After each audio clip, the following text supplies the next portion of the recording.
I have put my pre-planned projects on a hold, because I was suggested to do this video on Batman the Doom That Came to Gotham and its recent animated adaptation that leaked out 2 weeks early. So already now, I ask that you all do me the favor of liking and commenting on this video, because I did a lot of work on it even before I started writing its script. Batman the Doom That Came to Gotham is a 3 issues long miniseries written by Mike Mignola and Richard Pace from the early 2000s, told as an Elseworlds story set in the 1920s where an alternate version of Batman fights monsters created by H.P. Lovecraft.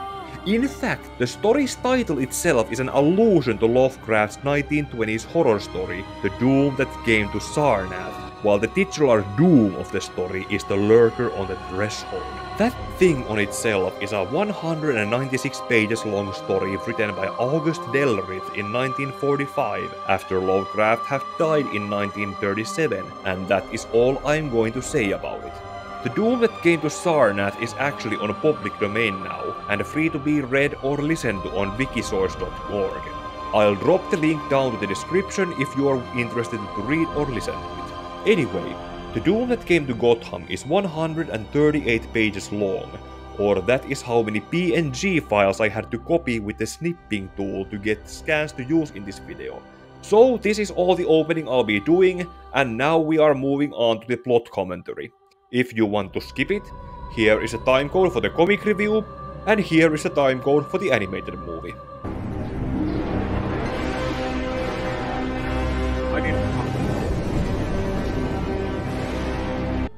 Our tale begins in 1928 at Cape Victoria in Antarctica, with a group of rescue workers looking for a crew of explorers who were led by a Professor Oswald Cobblepot. Following Cobblepot's journal, they end up discovering him naked and having lost his mind among the penguins, as well as another man named Grendan trying to chisel up a clearly frozen old one from the ice. Its presence frightens the penguins, which disperse as the lead rescue worker shoots in the air and then has to defend himself from Grendan, who rants about the old one in the ice. Sensing danger, the lead rescue worker calls in his team to come help him bring Grendan to their ship and bring some explosives to his location. Later, when they set off the explosives to keep the old one buried under the ice, the lead rescue worker is the only one capable of hearing an ungodly voice speaking before they leave, with Cobblepot staying behind with the penguins. As the ship leaves Antarctica, the lead rescue worker is now revealed to be Bruce Wayne, with his crew including Dick Grayson, Jason Todd, and Tim Drake. Grendan brought with them is revealed to be this story's version of Mr. Freeze, who is locked into the meat locker as a walking corpse held together with cold. The ungodly voice speaks as both Bruce and Grendan are the only ones able to hear it, and Bruce takes its message of something coming as an omen to return to Gotham after 20 years on the sea.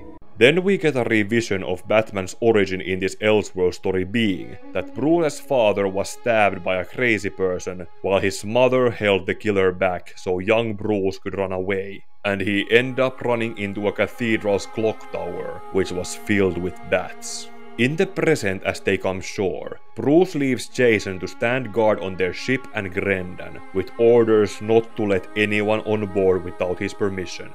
Arriving to the Wayne Manor, Bruce, Alfred, Dick, and Tim discover a recently died man in the study, whom while examining speaks his name as Langstrom, before suddenly a fire combusts over him. This is how Jason Blood makes his appearance in telling Bruce in private that his homecoming has set certain events into motion because of something his father, Thomas Wayne, did during his life. Then Blood turns into the demon Etrigan while leaving cryptic instructions with 3 steps on how to stop the incoming doom before leaving. In his leave, Alfred arrives to tell Bruce about a dinner invitation from Oliver Queen, to which Bruce responds by telling Alfred to move Langstrom's remains into the wine cellar before leaving with Dick and Tim. I will summarize Oliver's small dinner party as this version of his character being established as a former big game hunter who somehow knew that he won't die in Africa. Also, he and Bruce were childhood friends with Harvey Dent and Jimmy Gordon, who, like their mainstream counterparts, Harvey is a coin-flipping district attorney running for mayor, and Gordon is the chief of police. Bruce also asks Oliver if he knows about Kirk Langstrom, whom Oliver says to be a bat researcher nicknamed as the Batman, and that his residence is somewhere downtown. Bruce takes that cue to ask Oliver if he and the boys can have a sleepover while Alfred airs out the Wayne Manor, just so he can take the shorter trip to Langstrom's residence to investigate why Langstrom ended up in his home and why he himself is dressed as Batman. No, seriously, Bruce is literally asking that from himself as he is wearing the suit. At Langstrom's residence, Bruce finds dirty cops ransacking the place, who then react to seeing him as you might expect, but also thinking he is Langstrom because of what Oliver explained earlier. Anyway, after dealing with the cops, Bruce investigates the place to find claw marks made from human fingernails and Langstrom's final written statement. Then more cops show up and Bruce has to flee along with those papers. Later when reading them, Bruce learns from them about this world's version of the Necronomicon, not that one, this one, which has been renamed as the Testament of Al Ghul, and which Langstrom knew was in the possession of his colleague Manford, who wouldn't destroy it no matter how much he begged. Also, Langstrom had learned how to communicate with bats, who warned him about a mysterious woman looking for the testament. With this information, Bruce calls Manford and asks him about the Testament of Al Ghul, who after telling Bruce to stop prank calling him, confesses to himself that he has not been able to destroy the testament because it is too durable. While Bruce calls Dick to go check up on Jason at the ship, Manford is approached by the mysterious woman from Langstrom's statement, whom Manford names as Talia. As Bruce rushes to save Manford, Jason Blood is shown observing and commenting that Bruce being Batman is a hopeful sight to a preset future, before rushing after him while acknowledging this is the last time he can help him. Bruce arrives just as Talia has infected Manford with something that begins to transform him into a burning man, and Etrigan arrives to take this fight instead, so Bruce can go after the fleeing Talia and secure the Testament of Al Ghul. And he does that with a gun, which actually makes sense as Bruce's parents in this story were killed with a knife. Talia, however, has Killer Croc as her bodyguard, and after a brief fight, Bruce is overpowered and taken captive by Talia and her slaves. She explains this action by being interested in him, and then sends Killer Croc to do something else. In the morning, Bruce's ship is discovered frozen at the port, with Oliver bringing Dick and Tim to look it up while also meeting Harvey Dent and Jimmy Gordon. Dick rows on board the frozen ship, where he finds Jason flash frozen by the escaped Krendan, but before he can avenge his brother in arms, Killer Croc breaks in through the ice. Later, Gordon boards the ship with backup officers and Tim to discover both Dick and Jason killed, which prompts Gordon to ask Tim where Bruce is. Somewhere under Gotham, Bruce comes to his senses to find himself at Talia's mercy as she is reading the Testament of Al Ghul to quote, "prepare to restore life to the ashes of her father." Bruce with an attitude asks her not to do that and to instead release him, which Talia reluctantly says that she would like to but cannot, as she senses that Bruce has also seen what she has.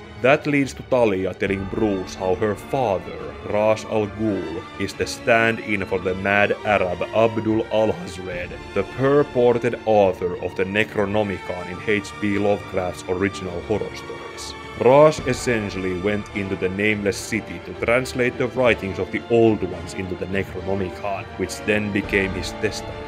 Eventually, Ra's died after returning to Damascus by being torn apart by invisible claws in front of witnesses, and his remains were cremated. His testament was so passed on to Talia, who used it to summon a djinn that allowed her to cheat death, but ultimately she was buried so she could fake her death. Talia spent hundreds of years waiting in her grave with the book Her Father's Ashes, until they began to speak to her as a sign to return from the dead. However, when she awoke from her slumber, Talia discovered her tomb looted and the Testament of Al Ghul stolen. Now she has them again, and with the demon she had summoned, that one Etrigan was last seen fighting with, Thalia throws Raj's ashes into a demon hole set ablaze by the hellfire stolen from Etrigan, who is now imprisoned in a bottle. And so, Raj Al Ghul rises to walk the earth once more. Having risen, Raj acknowledges his daughter and his potential son-in-law, who has broken free from his bindings, and no union can be forged as Bruce rejects living as a slave. Raj responds to this by using his demonic powers to summon a plague of reptiles on Gotham, and for Bruce to be its first victim. Due to the biblical comparisons, it is seen as a sign for the end of days, and Harvey Dent takes advantage of it for his mayoral campaign. These days go by until the election day, during which Ras confronts Grendon about Yib Noggerath, the old one he discovered in Antarctica, and a child of Eox-Sotha, the old one Ras serves. In order to pass what Grendon was given by Yib Noggerath, Raj has Killer Croc rip him open as a sacrifice to Eox-Sotha, and a new vessel is given to it in the form of a fully plant-based poison ivy. When Harvey Dent's mayoral victory is reported from the radio, Raj takes it as a sign for Eox-Sotha's chosen path and sends poison ivy for him. Around this time, Bruce is shown to have managed to fight his way from the underground to the street level, and makes his way to the cathedral where he fled as a child when his parents were killed. This causes him to have a flashback to that experience, and remember coming across a hanged man calling to him, and the bats appearing to carry him away like in the opening of BVS. In flight, young Bruce saw a vision of the Old Ones coming to Gotham to destroy the world, and being told he is the only one who can stop them. That is essentially Bruce's established motivation in this story to dress up as Batman, but also there is an implication to acknowledge how he shouldn't be alive. In the morning, Harvey Dent is approached by Poison Ivy in a more human-like form, and by shaking his hand in congratulations for his victory, Ivy calls Harvey to develop an itch to his left hand. Tim, who has been staying at Oliver Queen's place since Bruce disappeared and Dick and Jason died, wakes up to find Oliver dressed like a 12th century crusader, and believing himself to be the chosen one that Bruce has already been established to be. With Tim as our audience stand-in, Oliver explains to him that he is praying to Saint Sebastian, who was shot to death in 304 AD as the Plague Saint, and Oliver has the arrows with his blood on them, which he knows and believes to be the only weapons to be able to kill the Old Ones coming to kill him for the sins of his father and his companions.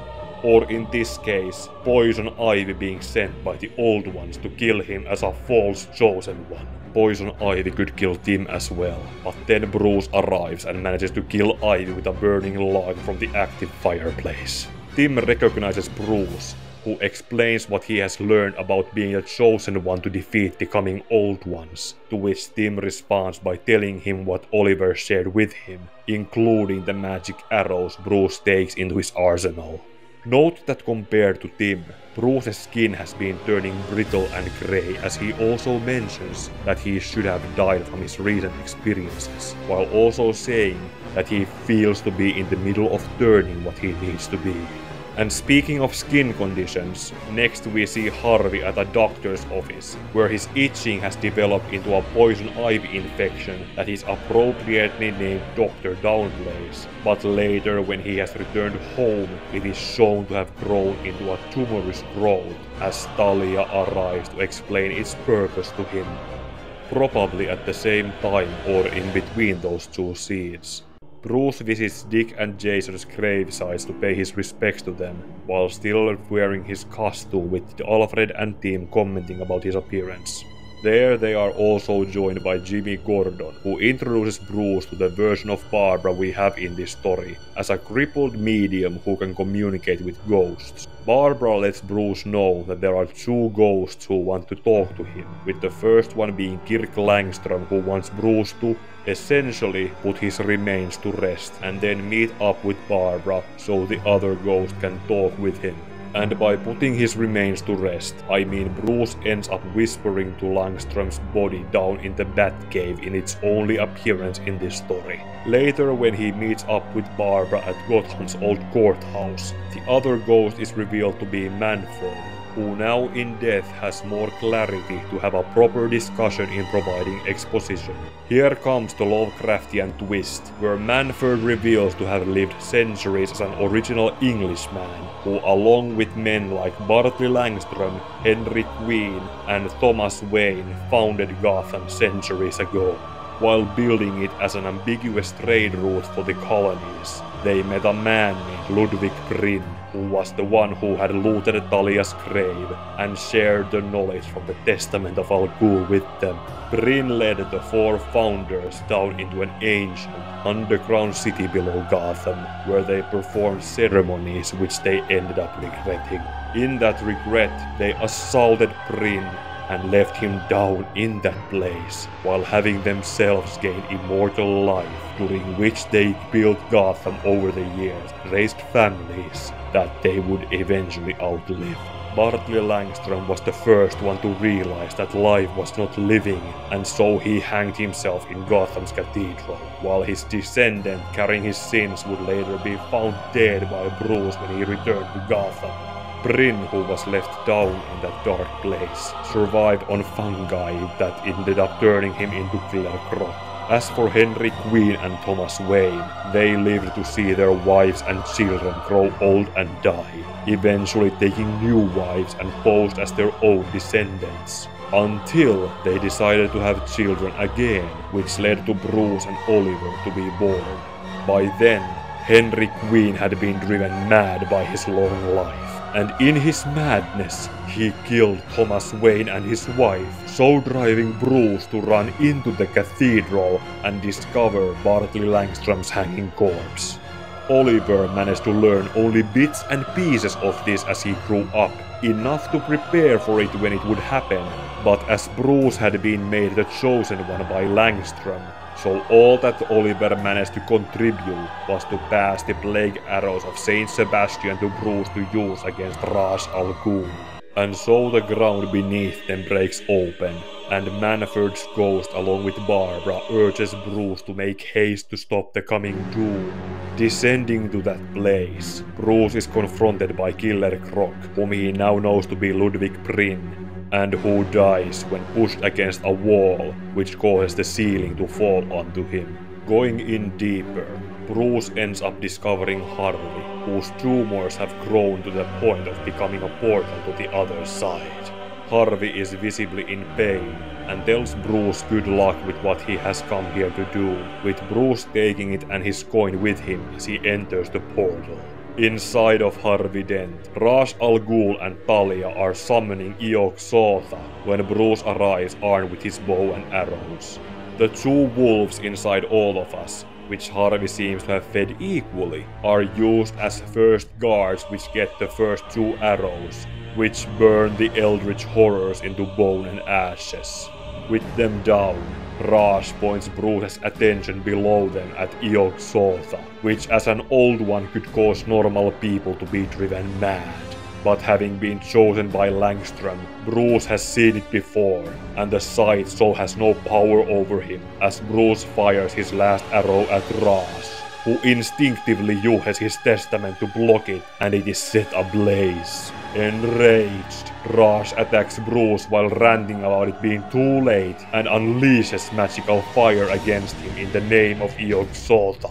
All the damage it does on either of them, however, is to shed away their human skins, turning Bruce into a literal Batman and giving Ra's the appearance of a demon. They keep fighting, with Bruce pointing out that they are now evenly matched, as Ra's is only a pawn of Yog-Sotha, of which attention, by the way, has been switched to Talia reaching for the burning book. In denial of being told not to be Yog-Sotha, Ra's pushes Bruce away as Talia drops the book with the plague arrow on it for Bruce to catch, and hitting Ra's with them both causes him to burn away. As for Talia, I am sure we have seen enough hentai to guess where that is going, and Bruce could probably figure that out too. But then Etrigan, who was overpowered earlier and imprisoned by Talia, is freed from his bottled prison to absolve Bruce of the sins of his father and use his own demon powers to force Yog-Sotha back to the depths it was coming from. The hellfire burns in pushing Bruce out of Harvey's insides and letting the poor man out of his misery. It also spreads out and up to Gotham to symbolically burn away the evil that has been lurking under it for all of its existence. The story then ends 6 months later, with Tim Drake representing the Wayne Foundation in rebuilding Gotham with steelworks replacing the older brick houses, and dedicating the rebuilding to the late Mayor Dent. When asked about Bruce's absence, Tim explains that Bruce was injured in the fire 6 months ago so much that he has withdrawn away from public life until he would be needed to step forward again. In the final panel, we are shown Bruce is still alive, in the Batmonster form he turned into, and is cursed to live in this form for a very long time. Okay, how should I approach this as a reviewer? Let's start with the fact that unlike Superman Red Son and Gotham by Gaslight, which is due for a video soon, Doom That Came to Gotham is one of those Elseworlds stories not designated into a specific parallel Earth in the DC multiverse. And the way how the story is told to its ending pretty much shows how. This is a good standalone story that does not end with a sequel date, and even when certain characters here are given story-purposed plot armors, the horror aspects are done well enough that you won't end up envying those who made it through alive, in most cases. Seeing as the story was written in the early 2000s when Batman still had his plot armor, here it was a literal plot device as Bruce was the chosen one who had to stay alive until the climax, meaning that every time he was in a situation where he should have died, he just kept respawning back or refused to die like Jorma Tommila did in his recent Sisu movie. You really believe that he's immortal? No, he just refuses to die. We have a word for that in Finland.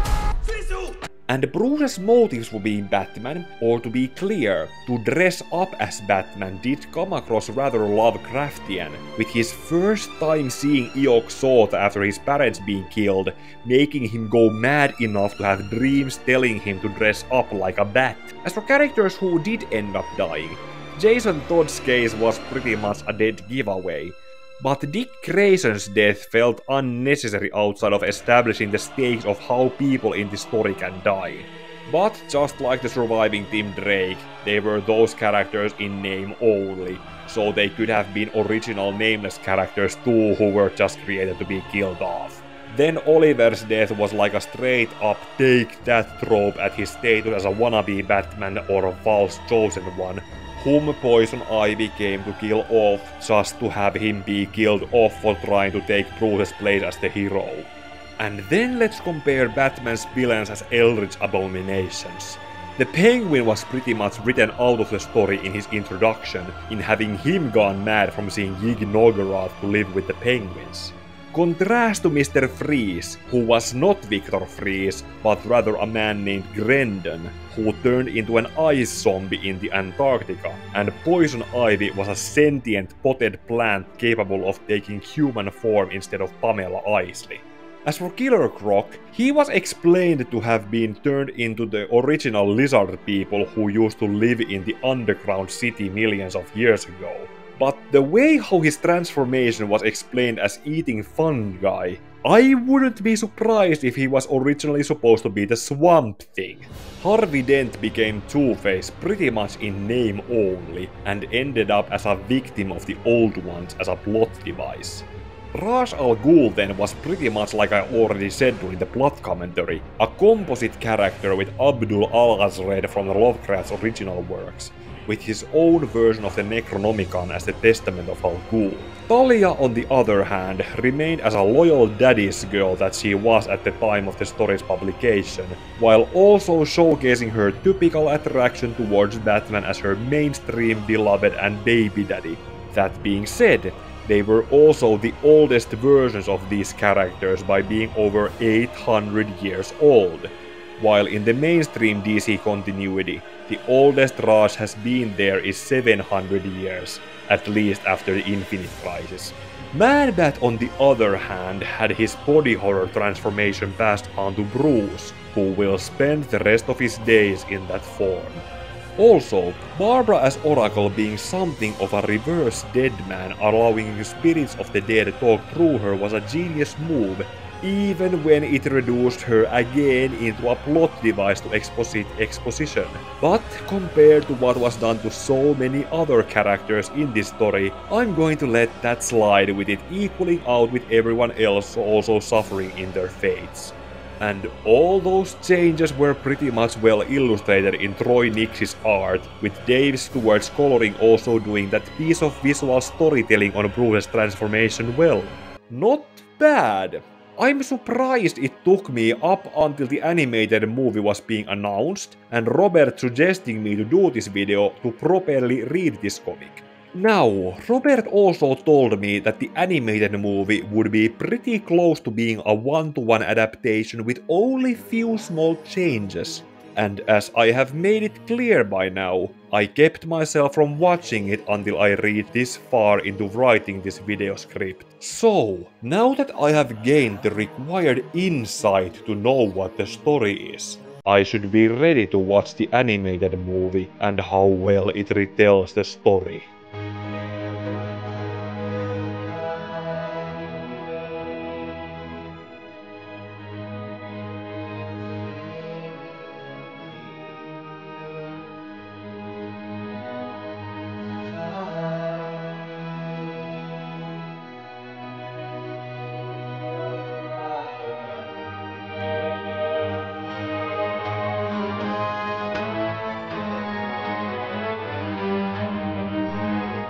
Yeah, pretty much one-to-one as Robert said.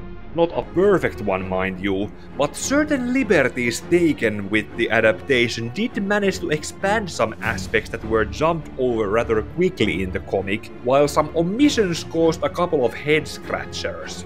The movie is mostly credited to have been written by Yase Ricci, but IMDb still listed Mike Mignola and Richard Pace as co-authors. Maybe because they wrote the original comic, but I don't know how much they could have influenced the writing of this adaptation in attempting to keep it faithful while also giving it fixing rewrites. So, let's start out with a list of changes, shall we? Number 1. Among the first changes we have here in the beginning is that Jason Todd is now an Indian boy renamed as Sanjay Ye Tode, and Tim's role has been blended together with Cassandra Cain as a composite character Kylie Kane, who has the appearance of Cassandra and the personality of neither, only Dick Grayson is kept the same. Number 2. Bruce confronting Grendon in front of Yig-Nosgorath is turned more into an action scene when he has to fight corrupted penguins and Grendon has turned himself blind. Number 3. Bruce gives a better justification for burying Yig-Nosgorath in the ice with all the explosives as a means to contain a possible infection that corrupted Cobblepot, Grendon and the corrupted penguins. Number 4. Alfred looks like he traditionally has since being played by William Austin in 1943, instead of having mutton chops like in the comic. Number 5. The flashback showing how Bruce's parents were killed has his mother die first by being pushed at an angle neck first, so it is his father who tells Bruce to run away instead of her. Also, climbing up to the cathedral, Bruce sees Eog Sotha in the darkness instead of the Hanged Man. Number 6. Jason's stand-in character is left on the boat to guard Grendon because he drew the short straw with Dick and Kylie. Number 7. Lucius Fox is added into this part of the movie, and there is some mention about the casual racism of the 1920s made about his status as the acting Divine Foundation CEO. How's business, Lucius? Copacetic. So long as the board believes all executive directives are coming straight from you, that is. For some reason, they just don't seem quite comfortable taking orders from me. Well then, guess you'll just have to continue making sure that all my directives are copacetic. Number 8. Jason Blood does not appear to be in the Wayne Manor as if he let himself in after Langstrom's body was found, but rather is shown waiting outside to be acknowledged and let in to talk to Bruce when he is getting ready to see Oliver. Also, Etrigan does not have his red tunic and is naked like every other demon. Number 9. Oliver's dinner party, while similar as in the comic, is added more with Oliver having a more live personality as a repentant Christian, numbed with alcoholism, and Harvey Dent is also attending it to tell Bruce about his mayoral campaign, as well as to answer his questions about Langstrom. Number 10. When Bruce goes out dressed as a bat, he is shown to have what passes for steampunk versions of his utility belt tools. Number 11. Talia's disguise when walking around makes her stand out more as a foreigner, compared to the disguise she had in the comic. Number 12. When Manfred is turned into a demon, Batman has to fight him a little longer before Etrigan arrives to take over it. Number 13. When confronting Talia, Batman doesn't end up using a gun, and while he is somewhat drugged before fighting Croc, Bruce still manages to escape, instead of being taken captive to witness how Talia resurrects Raj. Number 14. Bruce goes back to the Wayne Manor after that to read up from a history book on how Raj Al Ghul is Abdul Al-Hazred in this story, seeing how Talia cannot tell it to him. Number 15.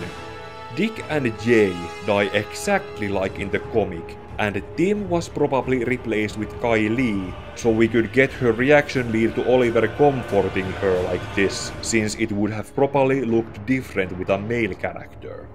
Number 16. Bruce manages to follow Talia's trail to her and Raj's lair after Raj has already been resurrected, and he kills Croc like a random goon with acid. That being said, Ludwig Bryn will not be in this adaptation, and his role is given to someone else. Also, all that happens here is that Raj bringing up the plague of reptiles is shown to need more work in it as a ritual than being a simple hand gesture trick. Number 17. During the plague, Bruce ends up in the underground reptilian city before he climbs back up to the Gotham street levels in front of the cathedral where his parents were killed. He has the same flashback as when he arrived to Gotham earlier in the movie, except that he is not carried away by the bats, who just tell Bruce that he is the chosen one, and again, the hanged Bartley Langstrom is nowhere to be seen. After that, Alfred shows up and takes Bruce home. Number 18.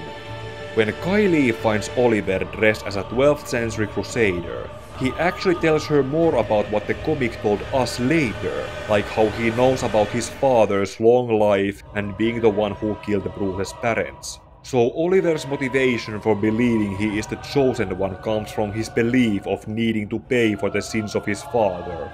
Number 19.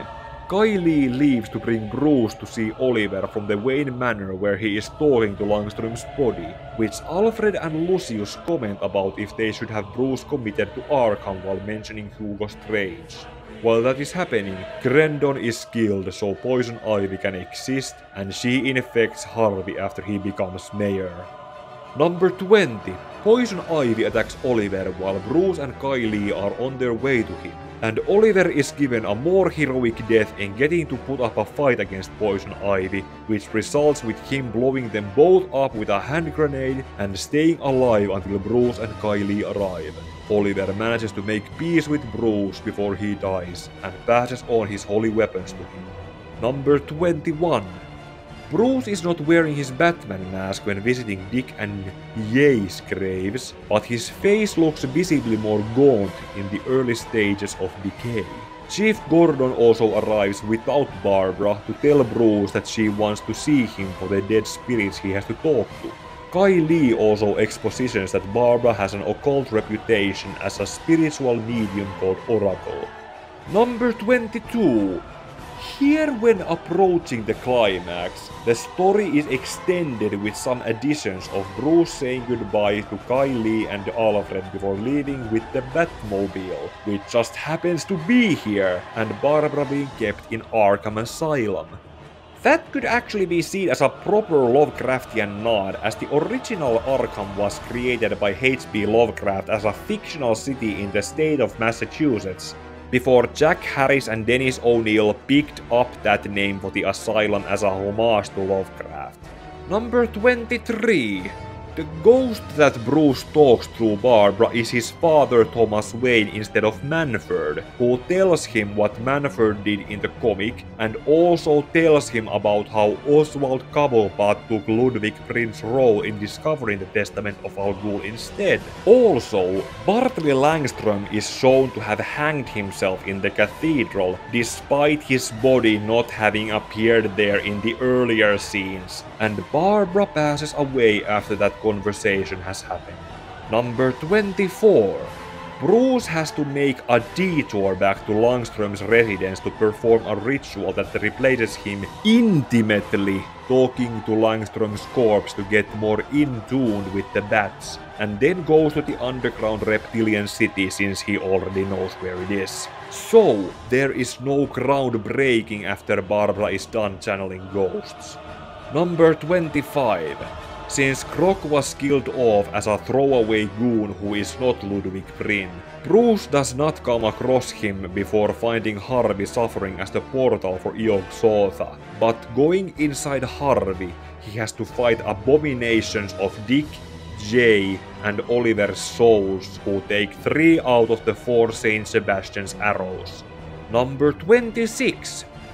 Talia is made more active in fighting Bruce as he approaches her and Raj, in replacing those 2 wolf guards in the comic as the last line of defense fighting Bruce, and she gets the 4th arrow shafted into her as she dies. Number 27. In the final fight, Bruce uses the dagger to cut Raj in half as he is in the middle of summoning Yog-Sotha, from above them instead of from below, and Raj, in transforming himself into a demon form, claims to be Cthulhu while looking somewhat like a wingless purple version of Cthulhu. I am he, born of the nameless mist, progenitor of Yeb-Nagrat, Esther, the unspeakable, Cthulhu himself! Bruce turning into a literal Batman is then built up on with him remembering his dead friends and Etrigan's prophecy before shedding his human skin. Number 28. While defeating Raj, Yog-Sotha manages to get some parts of itself into the portal that is the inside of Harvey Den, and the outside world turns into Yarnam from Bloodborne after Rom the Vacuous Spider has been defeated with a blood moon. And we have a cameo appearance of these Lois and Clark lookalikes. Bruce is almost powerless to stop it, before Etrigan shows up to do what he did in the comic, and Bruce in his bat form flies out of Harvey, whose pain is ended as he also burns away. Number 29. Well, the movie ends somewhat like it did in the comic, except that Oliver is also given the posthumous honoring as Harvey was as Gotham is being rebuilt. I must say, this was a rather well done adaptation, done almost as well as Batman Year 1 was. The extensions built onto the story, and it was retold pretty faithfully without changing the story so that it could have a twist to those who had read it. The animation style was a little different from Troy Nix's art with recycled character models, like how Bruce's batsuit resembled the one that was used in Gotham by Gaslight. I'm also pretty sure that the city of Gotham was animated with some 3D assets recycled from other animated movies, which made it look a little too modern for 1920s. Which I also noticed was done in Superman Red Son, as pointed out by another reviewer, by adding basilicas to make that random city background look more Russian. That is a nitpick in just noticing how they are cutting corners, not a complaint. And the cast was somewhat serviceable, with David Gewintoli reprising his role as Batman from that Soul of the Dragon movie, which, I have not covered it, but in both cases he was playing Batman more as Bruce Wayne's disguise. Tati Gabrielle as Kai Lee was what it was in voicing an original character, and I'm not sure what accent she was trying to pull off. Did you say explosives? I mean, sure, Mr. Wayne. How many? Barbara Gordon? The Oracle, right? I read about her in Spiritualism Monthly. Contrast that to how Karar Bran was trying to be an Indian version of Jason Todd. Hot dog! Nothing'll get into or out of that cave ever again. While Jason Marsden felt inoffensive as this version of Dick Grayson. You sure sealing it off was wise? The scientific value of a prehistoric creature like the one you described Is far less than the danger post. Christopher Gorham played a pretty good version of Oliver Queen, and John DiMaggio's Gordon was pretty far removed from his usual bended voice. If I do happen upon a case, I'll let you watch me polish it off. At least then you and your boys can see what getting to the bottom of a case actually... Get off it, Queen. Patrick Fabian, on the other hand, felt like he was made to voice Harvey Dent, so I hope he gets hired for the role again in the future. Speaking of The Office, gentlemen, I have to report to it in 6 hours. David Dastmalchian was pretty creepy as Grendon, while Matthew Watterson's Jason Blood and Etrigan were more of a stock performance enhanced with a voice filter. First I thought I failed, but I feel the power of his cold gift inside me. Your homecoming has set certain wheels in motion, Bruce Wayne. Rest assured, when you face your foe, you'll see me again. So, not bad, but not very good either. An interesting piece of casting were Naveed Negahwan and Emily O'Brien as Raj Al Ghul and Talia, seeing how they also voiced those characters in Gotham Knights, the video game. I am he, born of the nameless mist. You allowed this blasphemy. Do not think your costume can frighten me, Bat. My beloved has trained you well. Other recycle was Brian George as Alfred, while Tim Roos as Lucius Fox was more or less just there. He hasn't moved from this spot, nor so much as spoken to me since I found him. Not even after you told him about Misters Todd and Grayson? Todd and Grayson? Todd and Grayson? Todd and Grayson? Todd and Grayson? Todd and Grayson? Todd and Grayson? Todd and Grayson? Gideon Ablon pulled a similar performance as Poison Ivy and Barbara, with William Salyers also voicing Penguin and Manfred in lesser supporting roles with limited lines of dialogue.